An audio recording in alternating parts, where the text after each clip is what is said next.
Yo, you're listening to Everyday Superpower, where we talk body language, human communications, game, relationships, everything in between. We're getting back onto the 48 Laws of Power. This is law number 16, and it is use absence to increase respect and honor. Okay? So, if we look at the market, if we look at stocks and shares, if we look at products, we will see that which is rare and scarce can be sold for more than that which is easily available. Okay?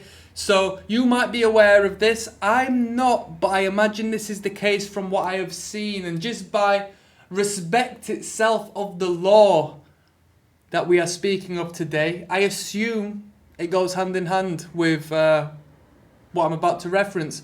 So, two YouTube personalities have recently put out an energy drink called Prime. Are you aware of that?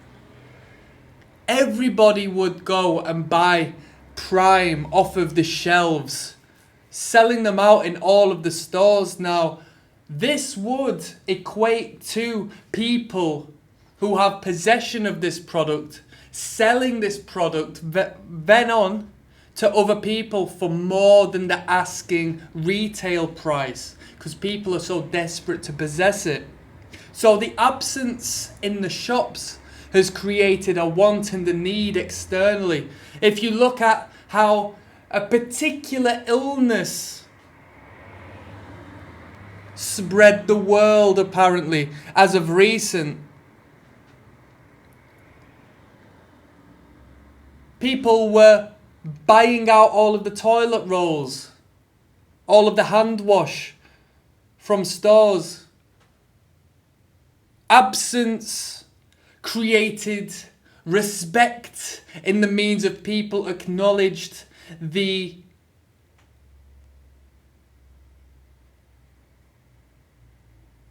positives, or at least the benefit that these products created in their lives, whereas normally it was so easily and readily available, it's taken for granted.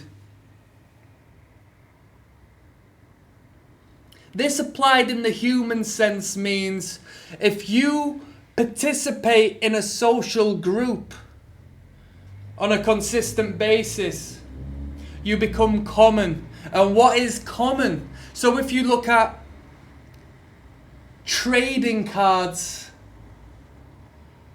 common cards aren't valuable. Rare cards are valuable. So as you become common,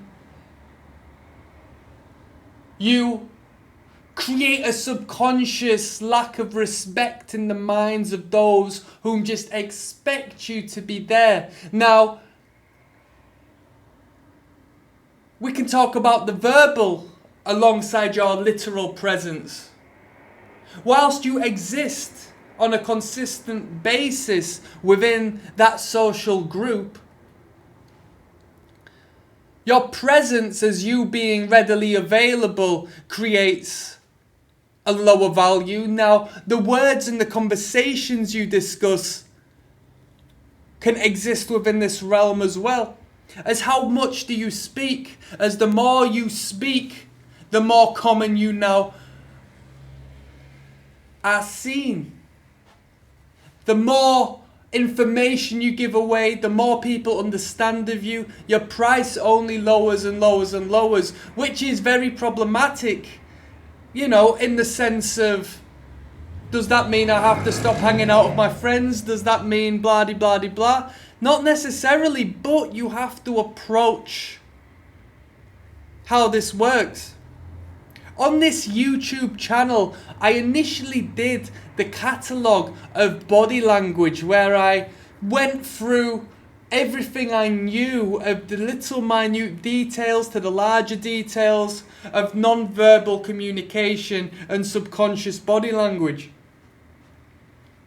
After that was done, I left the channel for the best part of a year. Upon my return, I put one video out to get things going, where I just spoke as I do now. And this isn't a large YouTube channel, but what had happened is somebody responded, and somebody responded, and somebody responded. Oh, I'm glad you're back. I'm happy you're back. It garnered a few more views relative to what I was used to. And on this tiny small scale of channel you are, listening to right now, economically speaking, relatively speaking to the impact the videos prior to that made, it held more weight, it had more value, it garnered more engagement. That was the law in action. My absence created a scarcity and not necessarily a need, because I can't speak on your behalves. But if you had subscribed to the channel, you had subscribed for a reason. And my reappearance created impact. You know? If one person possesses something, it's more valuable than 10 people possessing that same thing. When you're dating and you initially start conversing with somebody, if you are present consistently, you lower your value purely as the other individual will see you as less, because you are diluting too much of your entity to this person, as opposed to you spreading yourself here, there and everywhere, going forth and doing what you need to do.